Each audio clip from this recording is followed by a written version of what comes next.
Just so you guys know, hearing you say harness makes me kind of get weird because Jamie wants to take her cats Oh, outdoors on. Jesus, Savannah, Jen, get your damn heads out of the gutter. I can't. It's so far down the gutter. I am Yeah, literally I need just to blow delivering my it nose now. now after that harness talk.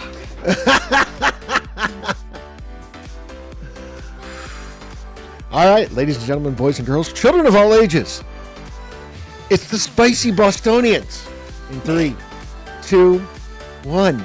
The best leadership happens when you step away for 10 minutes. This is Back in 10. Hello, everyone. Welcome to Back in 10. I'm Savannah. And I'm Jen. And today we are answering probably one of the most robust questions we can ask on this podcast. Where do I start in dental administration leadership? Because when you step into that role in a dental practice, you're like, wait, how the hell did I get here? And why is everyone looking to me for the answers? Because no one hands you a playbook.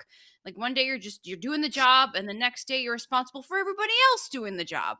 So if you've thought, well, I want to leave, I just don't know where to start, like this is the episode for you, because leadership doesn't start where most people think it does. It doesn't start in, a college. Jen, where does it start? No. What's the No. foundation of dental leadership? Oh, gosh. So I actually just got this question at a recent conference, and this is what sparked this whole conversation. Yeah. And honestly, for me, when you go into dental leadership, yes, there's transferable skills. Don't get me wrong, right? If you have led other teams before, regardless of the industry that you're in, there are transferable skills. Yeah. However, it is really important to align yourself with a community, with a network, association, whatever you want to call it, that is specific to your industry and the position that you have, right? So Mhm. in dentistry, it's like there's organizations for hygienists and assistants and doctors. You need to be a part of a community that supports you and supports dental leadership. And it's really important that you have that. And if you don't have that knowledge, the foundations are so important. So understanding what, the dental terminology is, because yes, you're not responsible for the other jobs, but you're responsible for the people that Right. are doing those jobs. And you need to have a foundational education yourself first. Yeah. Yeah. That's And my I love that you said you have to start understanding your people. Um, Mhm. a lot of leaders, and I'm guilty of this. Once you ascend into a leadership position, there is a feeling of like, okay, I need to prove myself now. And there's a lot of, leadership tools that you get to know. And rather than trying to understand your team, which is what you just said, you are in that mode of like, I need to prove that I am meant for this position. Well, the first way to prove that is to understand your team, because Exactly. once you Mhm. do that, you have the capacity to really, your leadership skills then really flourish in that regard, because you're able to relate and support your team in this new leadership position. And I also love that you brought up community. I agree with you. Having a community will absolutely accelerate your growth in any leadership position. I mean, Mhm. because you in that community, you're going to meet peers from where you are to peers that have been Mhm. doing this for 20 plus years.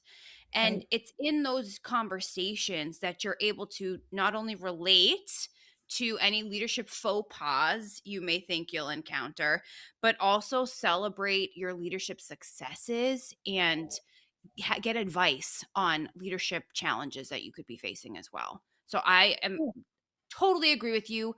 Find your community when it Mhm. comes to learning about leadership. Yeah, and honestly, those people are gonna be there with you from the very start, Yeah. right? Those are the ones that are going to pull out a chair and welcome you to the table, and then as you're growing and as they're growing, be there to support you. Whether Yeah. it is someone patting you on the back, wiping away your tears, or just being in the audience to be a familiar face, right? Yeah. There's so much that they're going to be able to be there for to support you in that journey, and vice versa. You're going to do the same exact thing for them. So Yeah. really finding your community is so important. Um, Mm. I'll say, this past week I was fortunate to speak at an event, and it was amazing to see the people that were there and to see that a lot of them were needing that. They were needing that sense of community. Yeah. Um, and What then go ahead. what kind of questions, like, what prompted you to, like, to start thinking, "Okay, they are missing a core Mhm, aspect of mhm. leadership." Like, what were they Yeah. asking that prompted that? Honestly, there were ones that were just asking questions of like, what can I do for this and where can I go for that? Then there were others that came up to me afterward after the sessions and were like, okay, where can I get more education? What can I do? I want to do more after this. Those are the ones that you want to be a part of your team too, right? Those are the Mhm. ones that like are hungry. They just want to be involved in any aspect and they want to grow. Mm. People that have recently got promoted and they're like, where do I go from here? They don't know, right? They don't know. They're starving for some of that and they want some of that. And then I had others that came up to me and they said, hey, you know what? I have someone in my family that has done leadership for other industries and they want to get into dental. Like, what recommendations Interesting. do you have? And I was like, holy cow. Because Yeah. dentistry is growing so much, there's a Yeah. lot of people that want to get into it. But it's so important, I'll say, and it's so important to have your people that are there with you. Yeah. So I was very fortunate that people even came up and asked. That was an honor just for people to ask those questions and for me to be Yeah. able to offer some guidance and some support. So definitely pass them off to some of our friends that we know and some of the communities that we're involved in. I was fortunate. I'll say two of my. I'm gonna give a shameless plug. Two of the communities that you and I are involved in Yeah. very deeply that we love is the Circle of Dental Excellence. So Daniel Schriftman, we got Laura, Sherry, the whole team there. Yeah. And then Dental Entrepreneur Women. So Ann Duffy was there as well. And it was amazing to be able to be there and be at these events and say, oh, here, and you can go meet Ann and you can Right. go meet Daniel. So to be able to have the leaders of those communities there present, Yeah. man, that was a beautiful handoff. So people that are involved in other communities too, like be Mhm. mindful of that. Like go to these events and have people that um are Ad referring that. advocates, Yeah, like, but like yeah, that yeah. care that truly aren't getting anything from it. I just do it because I love what they're a part of. Sorry, I have something in my eyeball and it's not Okay, my I also have eyeball. a dog who's, like, Um, incessantly just, like, yeah. nudging my arm, and I'm literally about to be like, "Stop it!" It's not good. Well, Oh, like, "I wanna talk leadership, mom. I'm a leader at the dog pack." Jesus Christ, what kinda day oh, is this? goodness, goodness. Okay, But but back to going our it's leadership just discussion. I think that I I love what you were saying about there being advocates, right? And I think that brings up something that we talk about quite frequently is the openness to network too. So yeah. if you've come into this leadership position, you need to have an openness to be able to ask questions and able Mhm. to talk to your peers about what's going on. I Yeah. mean, you could be the smartest person in the world who has a PhD in leadership from Harvard, but unless you have someone to bounce ideas off of, there Mhm. how much can you really grow inside your own head? I mean, Right, you right. can't expand that No, way. exactly, and you have to be able to get right, we say this all the time, get comfortable with being uncomfortable. Mhm. You just have to. Honestly, I totally went outside my comfort zone because you know me. I'm an extroverted introvert, I'll say. Like I need my quiet time too. Yeah. But we were at like one reception one night and I was like, okay, I'm just going to go out and start talking to people. And I just Yeah. randomly went over to tables and I was like, hey, how about this and how about that? And they're like, what are you selling? Literally, someone asked me, like, what are you selling? I go, I'm not selling shit.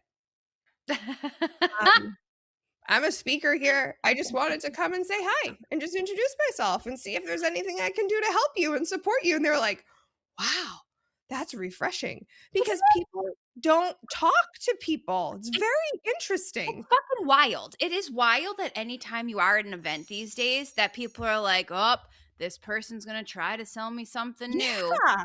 It's Yeah. like, actually, no, I just want to relate to you and maybe make a new Right. friend. Like, Right. Yeah. It was amazing. And I just like leaned on the table. I'm like, I'm not selling shit. Like, but it was, yeah. But it was really cool to be able to get out there and talk to other people. So, look, yeah. I think that it's so important to first get to know your people and Mm, have your people get to know you. yeah. Preach. So, so important. And then have that foundational knowledge. So, get out there, educate yourself, learn from, some of the great people in the industry.